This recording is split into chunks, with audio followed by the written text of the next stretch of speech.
Assalamualaikum warahmatullahi wabarakatuh.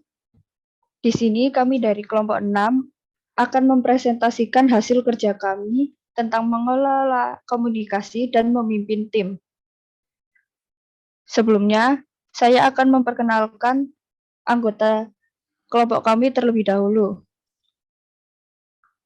Yang pertama, Salsabila Narita Kusnadi dengan NPM 097. Yang kedua, Diana Safira Agustina dengan NPM 121. Yang ketiga, Farah Sahira Nur Aisyah dengan NPM 124. Yang keempat, Ari Kusumadewa dengan NPM 127. Yang kelima, Rina Purwanti dengan NPM 129.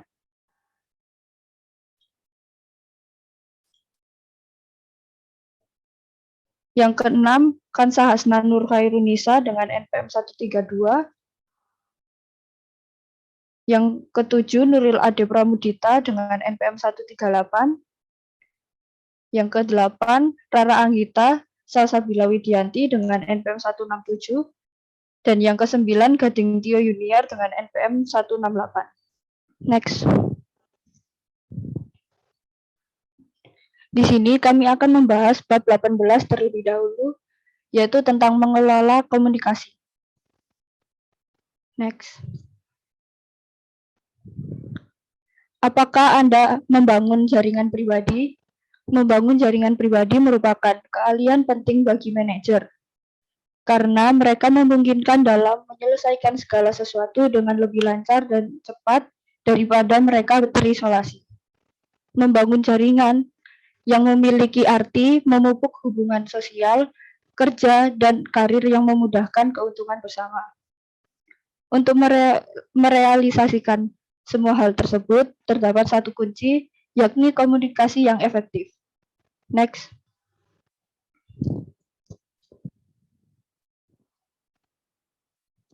Komunikasi merupakan pekerjaan manajer. Jadi komunikasi yang dilakukan manajer itu bertujuan untuk memperoleh informasi guna mempengaruhi orang lain untuk bertindak dalam mencapai tujuan. Manajer berkomunikasi dengan menggunakan komunikasi terbuka, aktif menyimak orang lain, berdialog, dan menggunakan umpan. Keahlian komunikasi merupakan bagian paling mendasar dari setiap kegiatan manajer. Contohnya, ketika memimpin, seorang manajer berkomunikasi untuk berbagai visi tentang bagaimana seharusnya organisasi lakukan, dan memberikan motivasi pada karyawan agar dapat mencapai tujuan itu. Lalu ketika mengorganisasikannya, manajer ini mengumpulkan informasi tentang kondisi organisasi dan mengomunikasikan struktur yang baru kepada orang lain. Next.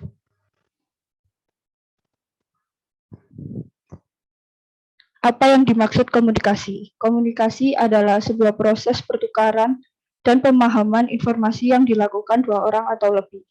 Biasanya hal ini bertujuan untuk memotivasi atau mempengaruhi perilaku. Dan komunikasi manajemen merupakan jalan dua arah yang meliputi menyimak dan bentuk umpan balik lainnya. Komunikasi akan menimbulkan suatu interaksi ketika dua orang berinteraksi. Mereka akan berbicara menggunakan cara pandang masing-masing, saling menggunakan keahlian berempati, dan dapat saling bertukar pikiran. Next. Proses komunikasi. Komunikasi menurut orang-orang adalah hal yang sederhana dan tidak menggunakan berpikir. Tetapi komunikasi ini biasanya kompleks dan peluang untuk mengirimkan atau menerima pesan yang keliru tidak terhitung jumlahnya.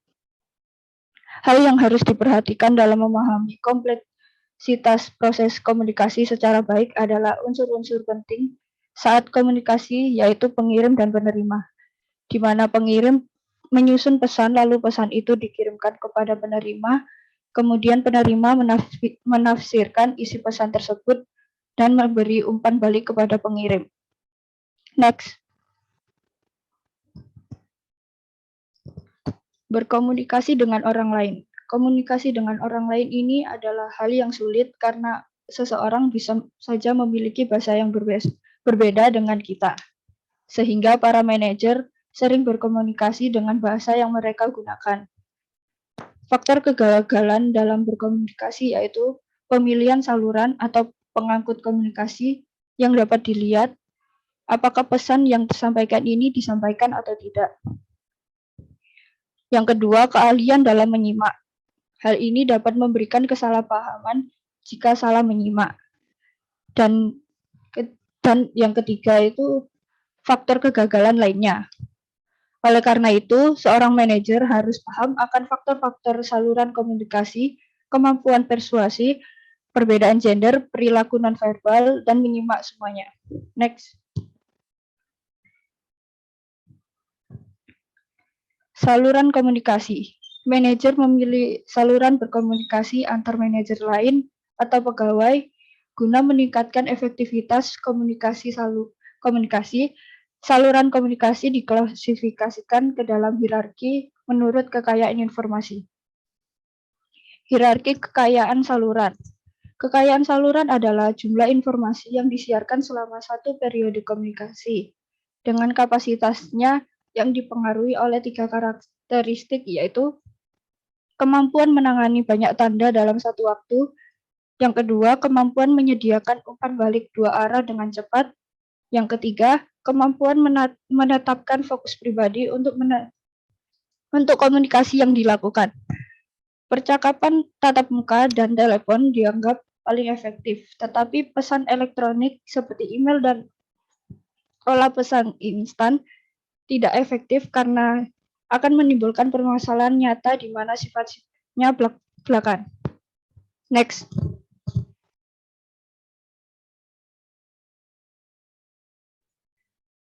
Selanjutnya, hierarki kekayaan terdiri dari 2, yaitu kekayaan saluran tinggi dan kekayaan saluran rendah.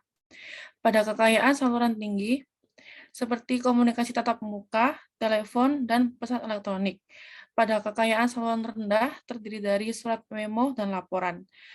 Terdiri dari kelebihan dan kekurangan. Yang pertama, pada kekayaan saluran tinggi, kelebihannya pribadi, 2 arah, dan umpan balik segera. Sedangkan kekurangannya tidak direkam secara permanen, spontan, dan sulit disebarkan. Pada kekayaan saluran rendah, kelebihannya direkam secara permanen dan direncanakan sebelumnya dan mudah disebarkan. Kekurangannya tidak pribadi, 1 arah, dan umpan balik lambat. Next.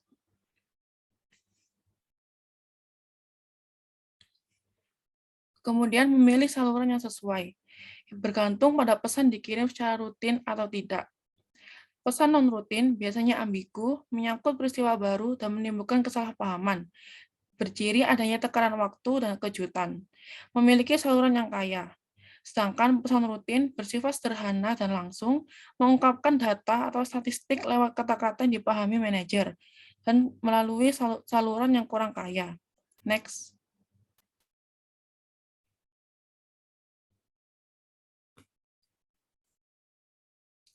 Berkomunikasi untuk membujuk dan mempengaruhi orang lain. Komunikasi tidak hanya untuk menyampaikan informasi, tetapi juga untuk membujuk dan mempengaruhi orang lain.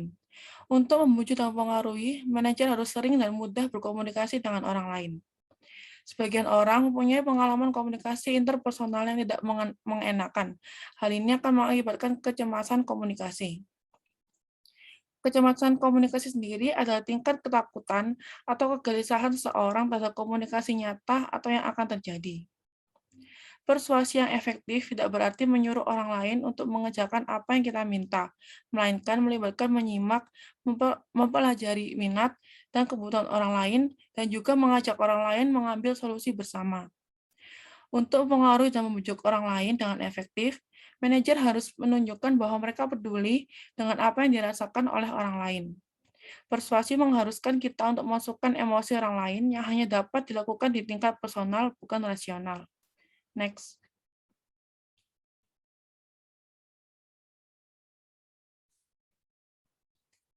Perbedaan gender dalam komunikasi. Yang pertama, perempuan cenderung lebih jarang memotong pembicaraan daripada laki-laki yang berusaha keras untuk meneruskan percakapan. Yang kedua, perempuan biasanya berusaha membangun hubungan, mereka cenderung tidak menonjolkan keahlian dan prestasi mereka, bukan menampilkannya. Sebaliknya, Pada laki-laki cenderung menilai posisi mereka di tengah panggung, gemar menunjukkan pengetahuan mereka, dan lebih mudah meminta pengakuan atas prestasi mereka. Yang ketiga, perempuan cenderung menggunakan lebih banyak gestur ketundukan ketika berkomunikasi dengan laki-laki, yaitu menjaga jarak fisik, menarik tubuh mereka, mengangkat kepala saat berbicara, atau mendengarkan, lebih sering menaruh tangan di pangkuan, dan menundukkan pandangan mereka. Sedangkan laki-laki cenderung lebih banyak menatap, lebih banyak menunjuk, mengambil lebih banyak ruang, menjaga kepala mereka tetap lurus, lebih sering duduk dengan kaki menjulur, dan menggunakan gestur yang lebih besar dan leluasa. Next.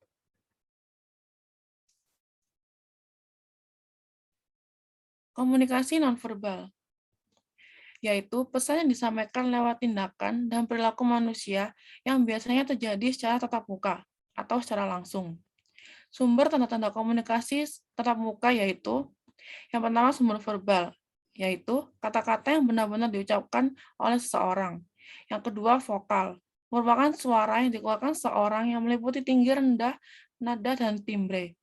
Yang ketiga raut muka, yaitu ekspresi wajah secara refleks timbul untuk menggambarkan suatu kondisi. Next.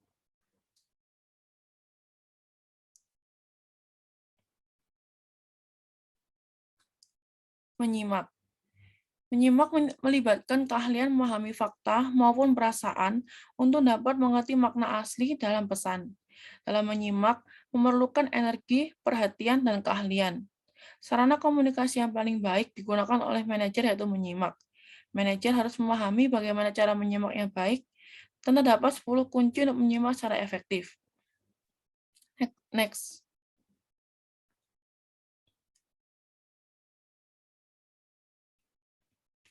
Terdapat 10 kunci untuk menyimak secara efektif yang dibagi menjadi dua jenis, yaitu penyimak yang buruk dan penyimak yang baik. Yang pertama, menyimak dengan baik. Penyimak yang buruk akan pasif dan santai, sedangkan penyimak yang baik mengajukan pertanyaan. Yang kedua, menemukan bidang yang diminati. Penyimak yang buruk membicarakan hal yang tidak menarik, penyimak yang baik mencari hal baru untuk dipelajari. Yang ketiga, menolak mengalih perhatian. Penyimak yang buruk perhatiannya mudah teralihkan, sedangkan penyimak yang baik memberikan perhatian penuh. Yang keempat, mengutamakan fakta bahwa berpikir lebih cepat. Penyimak yang buruk suka melamun, sedangkan penyimak yang baik merangkum dalam hati. Yang kelima, responsif. Penyimak yang buruk menghindari kontak mata, sedangkan penyimak yang baik mengangguk dan memperlihatkan ketertarikan. Yang keenam, menilai isi pesan bukan cara mengungkapkannya. Penyimak yang buruk tidak memperhatikan jika cara penyampaian buruk, sedangkan penyimak yang baik menilai isi. Yang ketujuh, menghindari penilaian tergesa-gesa. Penyimak yang buruk tidak memperhatikan ciri jika cara penyampaian buruk, sedangkan penyimak yang baik tidak memperhatikan penilaian sampai memahami dengan jelas. Yang kedelapan, mendengarkan gagasan. Penyimak yang buruk mendengarkan fakta, sedangkan penyimak yang baik mendengarkan tema penting. Yang kesembilan, berusaha keras untuk menyimak. Penyimak yang buruk tidak menunjukkan energi, sedangkan penyimak yang baik bekerja keras. Yang terakhir, menggunakan pikiran. Penyimak yang buruk menolak topik pembicaraan, sedangkan penyimak yang baik pembicaraan topik yang lebih berat. Next.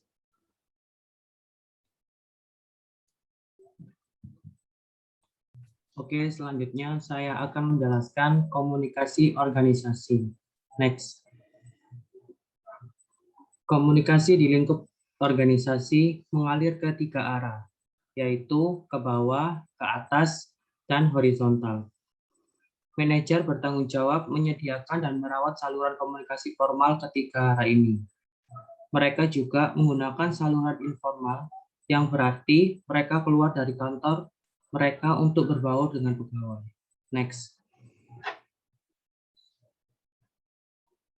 Saluran komunikasi formal merupakan saluran komunikasi yang berjalan pada rantai perintah atau tanggung jawab yang diberikan organisasi.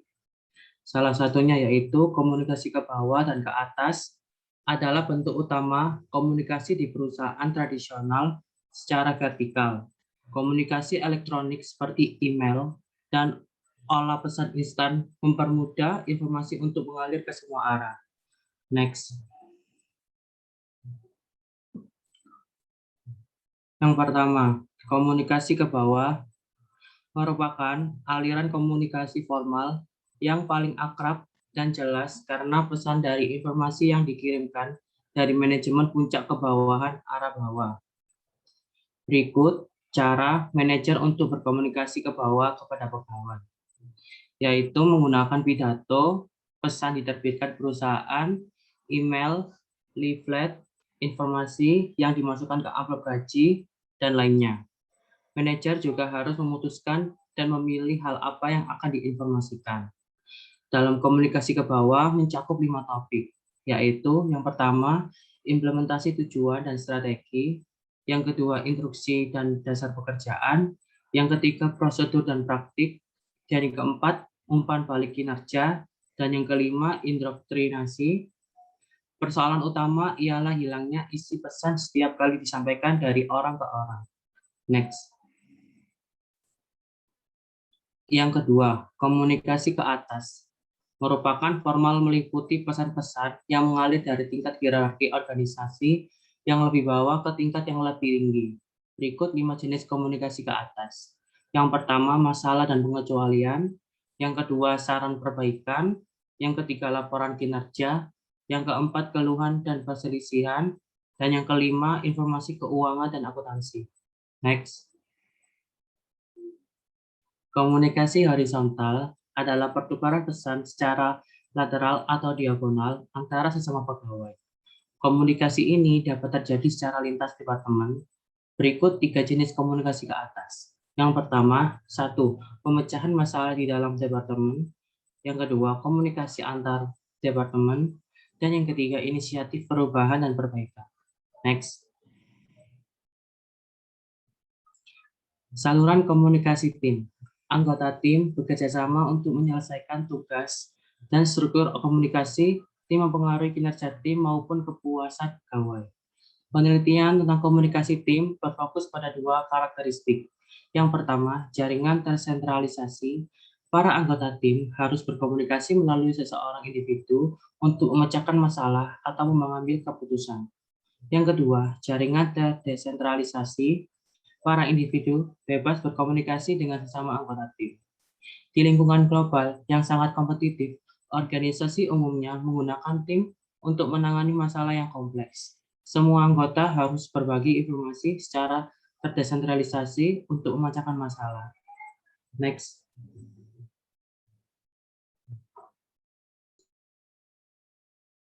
Selanjutnya yaitu saluran komunikasi pribadi. Saluran komunikasi pribadi yaitu saluran komunikasi yang terletak di luar saluran yang berkewenangan formal dan tidak mengikuti hierarki otoritas dari organisasi. Terdapat 3 jenis saluran komunikasi pribadi, yaitu jaringan pribadi, selentingan, dan komunikasi tertulis. Membangun jaringan komunikasi pribadi.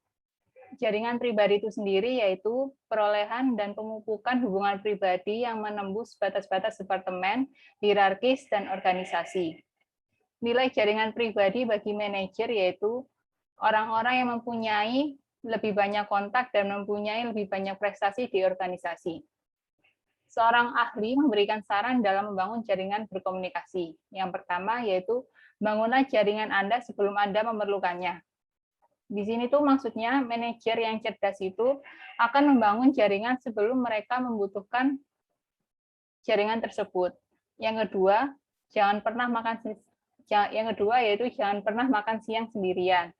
Yaitu orang yang menonjol dalam membangun jaringan berupaya agar selalu terlihat dan berhubungan dengan sebanyak mungkin orang. Yang ketiga yaitu buatlah solusi menang-menang, yaitu membangun jaringan dengan sukses bukan persoalan apa yang mereka inginkan. Dan yang terakhir, fokuslah terhadap keberagaman. Semakin luas daftar kontak Anda, maka semakin luas rentang pengaruh Anda. Selentingan. Sebenarnya gosip dapat menjadi alat berharga bagi para manajer yang dapat mengetahui denyut peristiwa di tempat kerja dengan mengenalkan informasi dari para pegawai yang dikenal suka menyebarkan dan mengetahui gosip di kantor. Gosip biasanya menyebar melalui selentingan, yaitu jaringan komunikasi informal dari orang ke orang yang tidak dikenai sanksi oleh organisasi.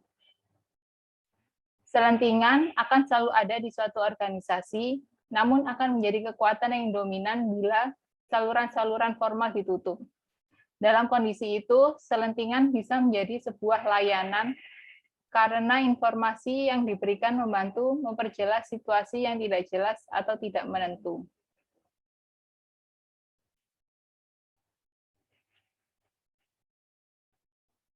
Komunikasi tertulis. Berikut adalah saran-saran yang dapat diikuti oleh para manajer dalam meningkatkan keahlian menulis mereka. Yang pertama, hormati pembaca. Untuk menghemat waktu para pembaca, jangan membuat memo atau email panjang yang harus dibaca beberapa kali untuk memahaminya.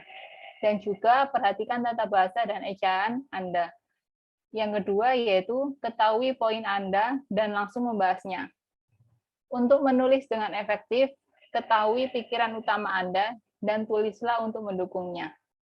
Yang ketiga yaitu menulislah dengan jelas, bukan mengesankan. Jangan menggunakan bahasa yang dibuat-buat dan pemborosan kata. Hindari jargon. Tujuan tulisan yang baik untuk bisnis yaitu agar mudah dipahami dan nyatakan pesan secara sederhana dan sejelas mungkin. Yang terakhir yaitu memiliki opini kedua. Bila tulisan yang dibuat sangat penting, mintalah seseorang yang Anda anggap pandai menulis untuk membacanya sebelum Anda mengirimkannya. Jangan segan untuk menerima sarannya. Baca dan revisi memo atau email Anda lagi sebelum menekan tombol kirim di setiap saat. Inovasi dalam komunikasi organisasi. Maksudnya di sini yaitu tingkat efektivitas komunikasi yang tinggi dalam organisasi, mampu membangun strategi yang mendorong dialog, mengelola krisis komunikasi, menggunakan feedback sebagai pembinaan pegawai, dan menciptakan iklim kepercayaan dan keterbukaan.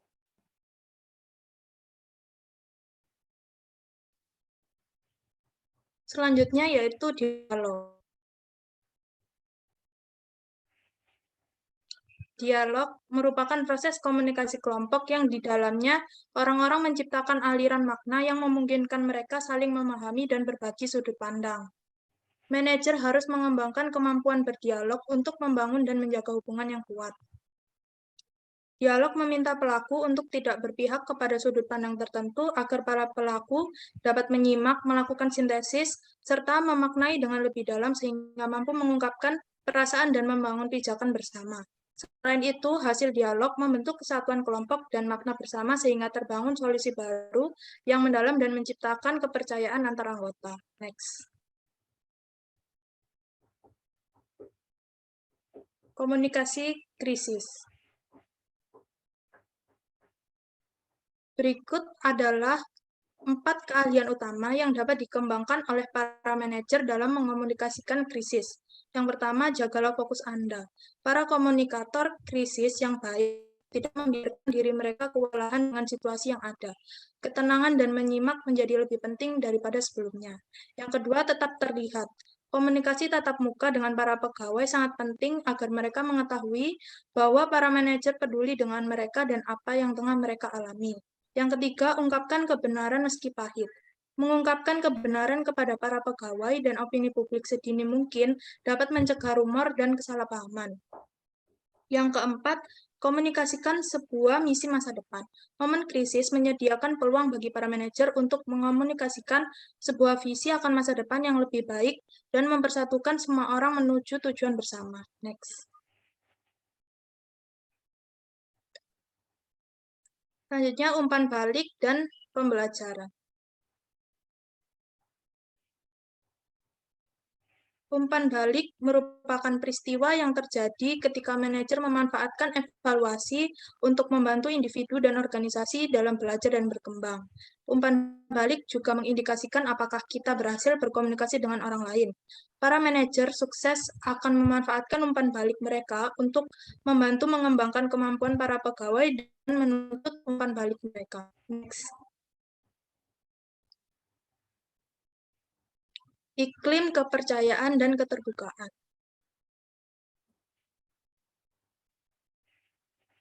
Salah satu hal penting yang dapat dilakukan oleh manajer adalah menciptakan iklim kepercayaan dan keterbukaan. Komunikasi dan dialog secara terbuka mendorong orang-orang untuk saling berkomunikasi dengan jujur. Para manajer harus mengembangkan dan menggunakan saluran-saluran komunikasi formal ke semua arah. Manajer juga harus mendorong penggunaan saluran berganda termasuk komunikasi formal dan informal. Sebuah organisasi dapat dirancang untuk menggunakan tim, gugus kerja, atau struktur matriks sesuai kebutuhan untuk memfasilitasi aliran horizontal informasi bagi koordinasi dan pemecahan masalah. Next. Berikutnya, kami akan membahas bab 19 tentang memimpin tim. Next.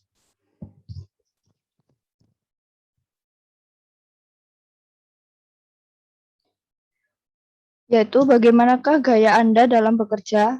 Next. Jadi kebanyakan orang mendapatkan pengalaman manajemennya dari sebuah tim. Tim telah menjadi cara utama yang digunakan perusahaan untuk dapat sukses, mulai dari lini perakitan hingga kantor eksekutif. Tim adalah aspek inti dari kehidupan organisasi, dan kemampuan untuk mengelola tim adalah komponen penting dari kesuksesan manajer dan kesuksesan suatu organisasi. Next. Mengapa bekerja dalam tim? Pada dasarnya, organisasi merupakan tempat berkumpulnya individu-individu yang bekerja sama untuk mencapai suatu tujuan bersama.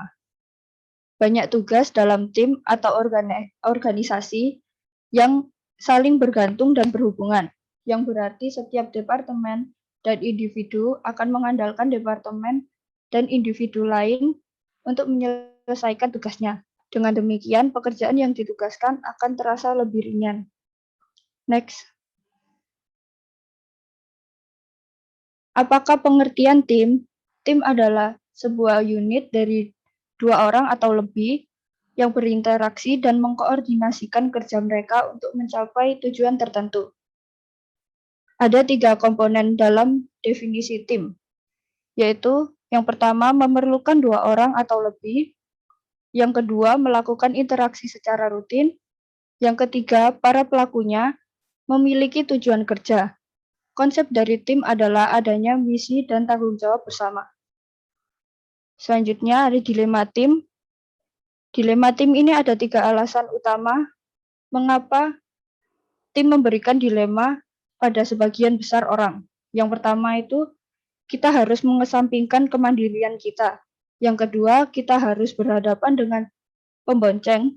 Yang ketiga, tim terkadang menjadi kehilangan fungsi, di mana 5 disfungsi yang biasa terjadi dalam tim berupa kurangnya kepercayaan, ketakutan akan konflik, kurangnya komitmen, penghindaran akuntabilitas, dan kurangnya perhatian pada hasil. Next.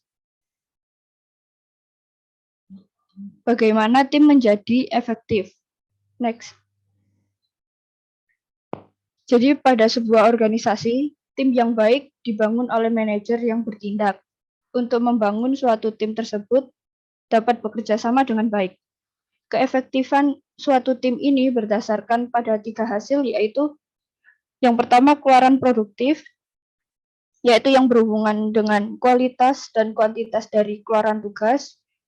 Yang kedua kepuasan diri, yang berhubungan dengan kemampuan tim dalam memenuhi kebutuhan pribadi anggotanya. Yang ketiga kemampuan untuk beradaptasi dan belajar. Hal ini berhubungan dengan kemampuan tim dalam bertanggung jawab pada pengetahuan dan keterampilan terhadap tugas mereka dan meningkatkan organisasi.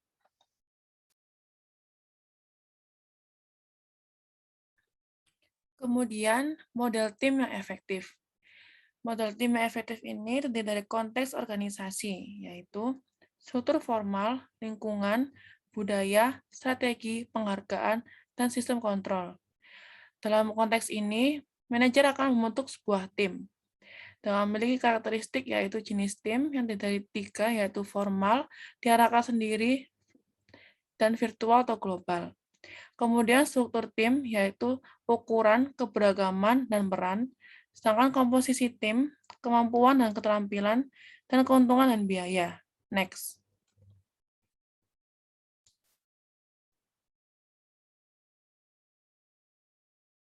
Kemudian karakteristik akan mempengaruhi proses yang ada di tim, dan pemimpin yang baik akan dapat memahami dan mengelola tahap-tahap berikut, yaitu yang pertama pada proses tim, tahap dan perkembangan, kepaduan, norma-norma, dan resolusi konflik.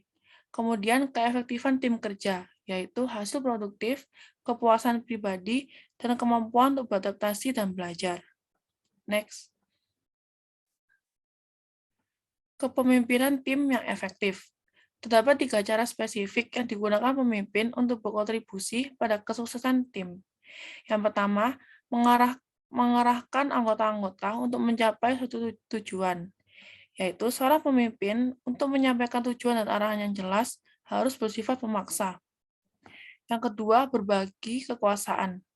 Pemimpin dapat berbagi kekuasaan, informasi, dan tanggung jawab yang mana mengizinkan para anggota mengutarakan pendapat dan memberikan kepercayaan pada anggota timnya. Yang ketiga, mengakui ketidaktahuan. Apabila pemimpin tim tidak tahu apa yang seharusnya menjadi solusi, maka harus mengakui ketidaktahuan tersebut dan meminta bantuan pada anggotanya yang disebut model validity. Next. Jenis-jenis tim. Next.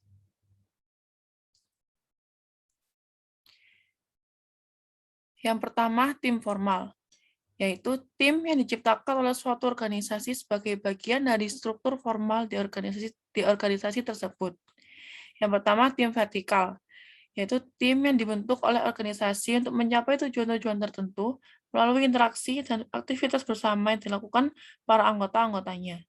Yang kedua, tim horizontal, yaitu sekelompok pegawai dari beberapa departemen yang berbeda yang dibentuk untuk menangani aktivitas tertentu dan akan berakhir ketika aktivitas tersebut selesai. Dan yang ketiga, tim khusus, yaitu tim yang diciptakan di luar struktur formal organisasi untuk menjalankan suatu proyek penting yang memerlukan kreativitas sendiri. Next.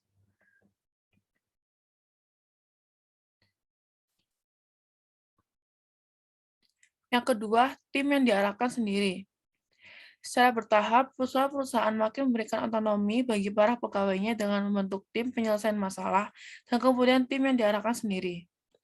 Tim penyelesaian masalah biasanya terdiri dari 5 hingga 12 pegawai per jamnya berasal dari departemen yang sama, secara sukarela bertemu untuk melakukan diskusi mengenai cara-cara meningkatkan kualitas, efisiensi, dan lingkungan kerja yang baik. Tim yang diarahkan sendiri biasanya terdiri dari 5 hingga 20 orang pekerja yang memiliki bermacam keterampilan dalam diri mereka yang melakukan penggiliran kerja dalam memproduksi keseluruhan produk atau layanan, seringkali disupervisi oleh seorang anggota terpilih. Next.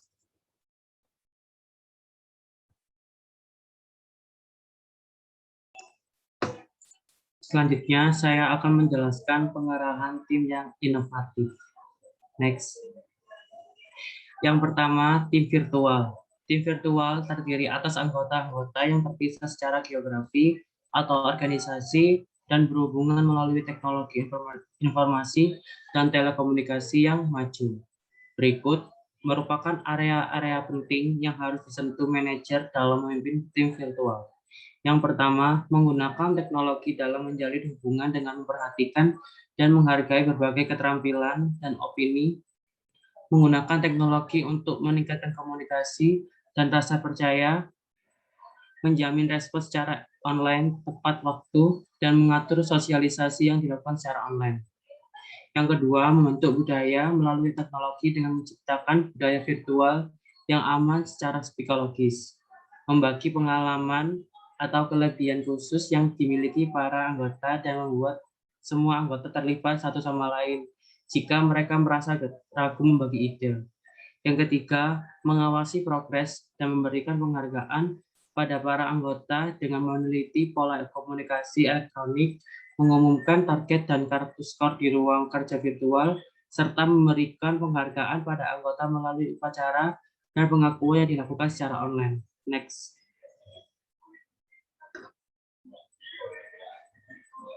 Tim global. Tim global adalah tim kerja lintas batas yang terdiri atas anggota-anggota dari bangsa yang berbeda dan memiliki aktivitas yang mencakup banyak negara. Manajer-manajer yang bekerja dengan tim global harus menjamin bahwa semua anggota tim dapat menghargai dan memahami perbedaan budaya, berfokus pada tujuan yang jelas, dan memahami peran serta tanggung jawab mereka. Next.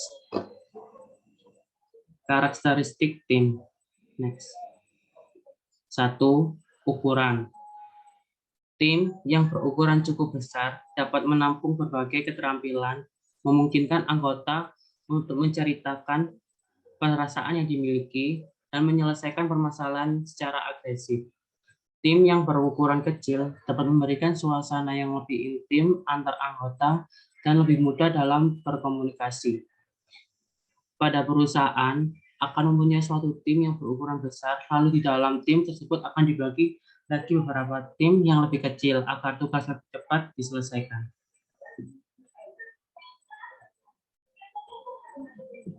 Dua, keberagaman. Secara umum, penelitian mengatakan bahwa menunjukkan bahwa tim yang beragam dapat menghasilkan solusi yang lebih inovatif dalam menyelesaikan masalah. Keberagaman ras, bangsa, dan etnis juga dapat memberikan dampak baik bagi tim. Tetapi selama beberapa saat, perbedaan seperti ini mungkin menghambat interaksi dan kinerja tim. Tim yang terdiri atas anggota-anggota yang berasal dari ras dan budaya yang berbeda cenderung lebih merasa kesulitan untuk belajar bekerja sama dengan baik. Namun dengan adanya kepemimpinan yang baik, permasalahan ini akan semakin memudar seiring berjalannya waktu.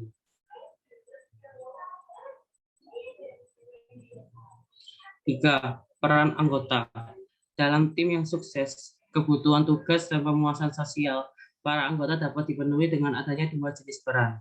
Yang pertama, peran ahli tugas. Menggunakan waktu dan energi dalam membantu tim mencapai tujuan, menunjukkan perilaku sebagai berikut. Yang pertama, menciptakan ide, mengajukan solusi baru. Yang kedua, mencari informasi, meminta fakta yang berhubungan dengan tugas. Yang ketiga, meringkas, menggabungkan beragam ide yang kemudian menjadi perspektif ringkas. Yang keempat, menyemangati, memberikan motivasi tim ketika hilang semangat. Yang kedua, peran sosial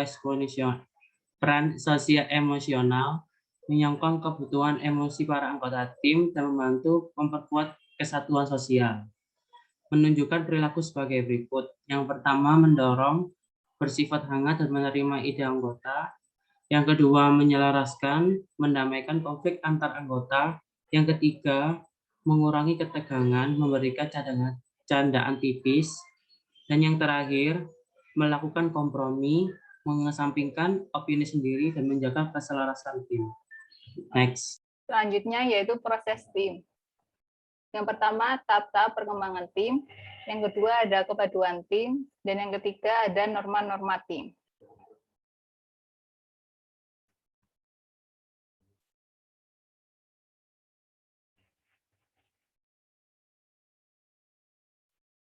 Selanjutnya itu tahap-tahap pengembangan tim.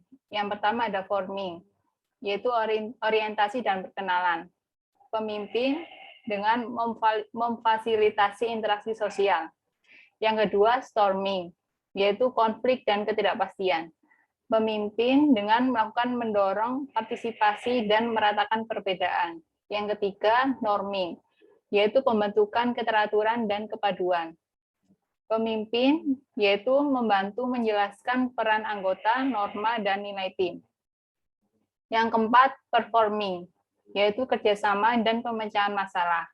Pemimpin, yaitu dengan memfasilitasi pencapaian tugas. Dan yang terakhir ada adjourning, yaitu penyelesaian tugas. pemimpin dengan mengadakan penutupan dan menandakan penyelesaian. Kepaduan tim. Kepaduan tim yaitu sejauh mana para anggota tertarik pada timnya dan termotivasi untuk tetap berada dalam tim tersebut. Faktor-faktor yang menentukan kepaduan tim, yang pertama adanya kompetisi, dan yang kedua kesuksesan tim dan evaluasi. Hasil dari kepaduan tim dapat dibagi menjadi dua kategori, yaitu moral dan produktivitas.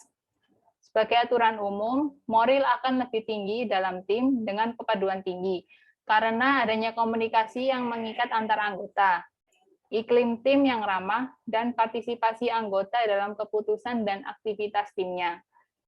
Jika dikaitkan dengan produktivitas, hasil-hasil penelitian menunjukkan bahwa tim dengan kepaduan yang tinggi memiliki potensi untuk lebih produktif, tetapi derajat produktivitasnya akan bergantung pada hubungan antara manajemen dengan tim yang bekerja.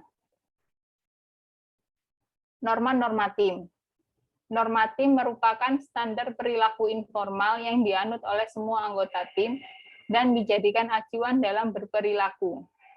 Norma mulai berkembang dalam interaksi pertama antar anggota tim. Terkadang perilaku pertama yang muncul dalam sebuah tim akan menjadi teladan bagi anggota tim yang lain. Oleh karena itu, pemimpin tim memainkan peran penting dalam membentuk norma-norma yang akan membantu tim lebih efektif. Mengelola konflik tim.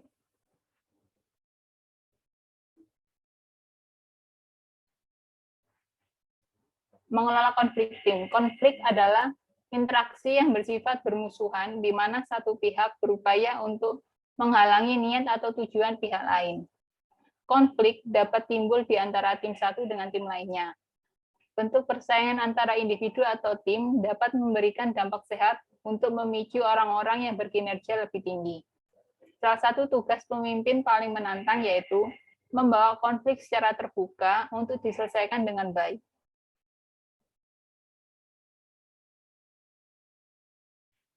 Menyeimbangkan konflik dan kerjasama. Tingkat konflik yang sehat akan membantu mencegah terciptanya grup tim, di mana orang-orang yang terlalu berkomitmen terhadap kepaduan tim, sehingga mereka jadi malas untuk mengungkapkan opini yang berlawanan. Sebab-sebab dalam konflik, yaitu terdapat faktor yang menyebabkan suatu konflik terjadi, yaitu yang pertama persaingan untuk mendapatkan sumber daya, seperti uang, informasi, atau pasokan. Dan yang kedua yaitu gangguan komunikasi yang terjadi di dalam suatu tim.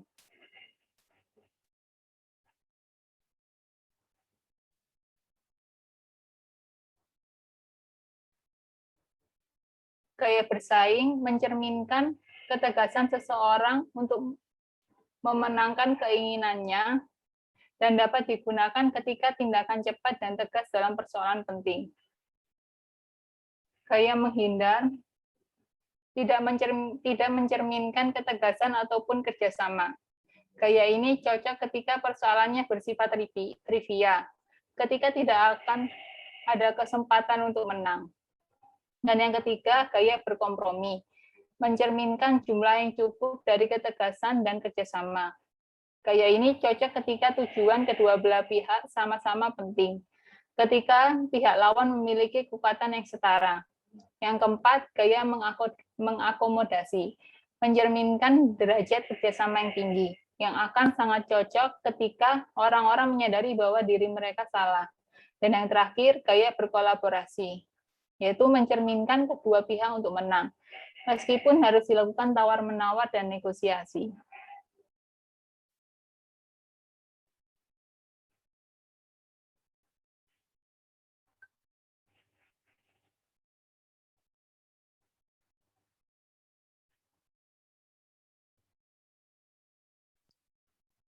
Selanjutnya, negosiasi.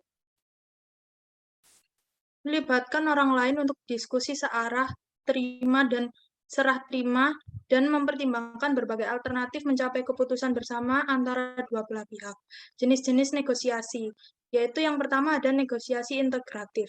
Berdasarkan pada asumsi yang memenangkan kedua belah pihak, di mana kedua belah pihak menciptakan solusi kreatif yang saling menguntungkan. Lalu bersifat dan dikelola melalui kerjasama dan kompromi. Yang kedua, negosiasi distributif. Setiap pihak berupaya mendapatkan sebanyak mungkin bagian dari kebaikan, di mana ada pihak yang menang dan kalah. Bersifat kompetitif dan bermusuhan, biasanya tidak untuk hubungan positif jangka panjang. Next.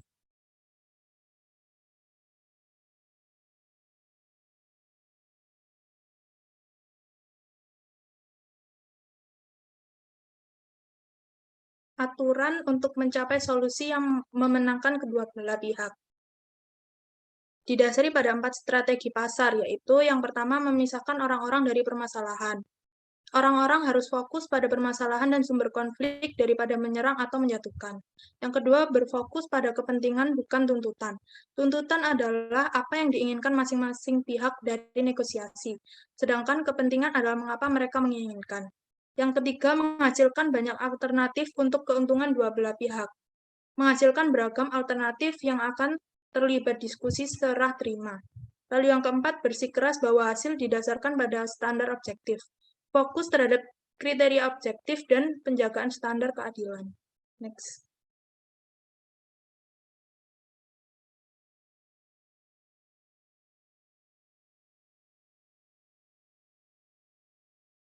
Tim kerja yang efektif. Saat ini, tim merupakan balok pembangun organisasi, tetapi terdapat sebuah tim yang tidak selalu harus memuaskan potensinya yang diberikan oleh manajer. Berikut adalah aspek yang menyangkut keefektifan sebuah tim kerja. Ada keluaran produktif, kepuasan anggota, kapasitas untuk beradaptasi.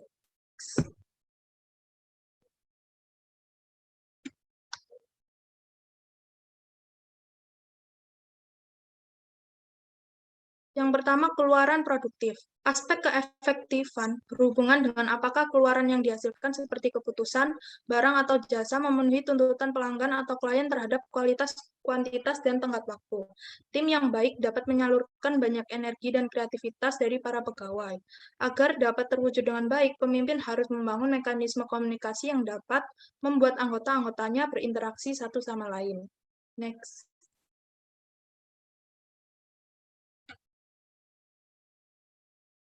Selanjutnya ada kepuasan anggota. Tim yang baik akan memberikan banyak peluang bagi para anggotanya untuk memuaskan kebutuhan pribadi mereka dan kesempatan untuk berkembang, baik secara pribadi maupun profesional.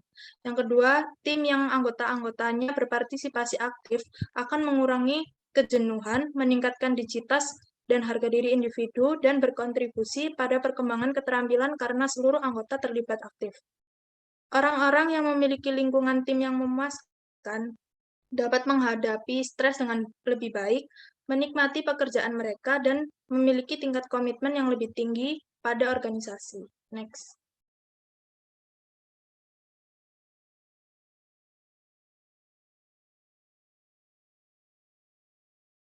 Sekian presentasi dari kelompok kami. Semoga ilmu yang kami sampaikan dapat bermanfaat bagi kita semua.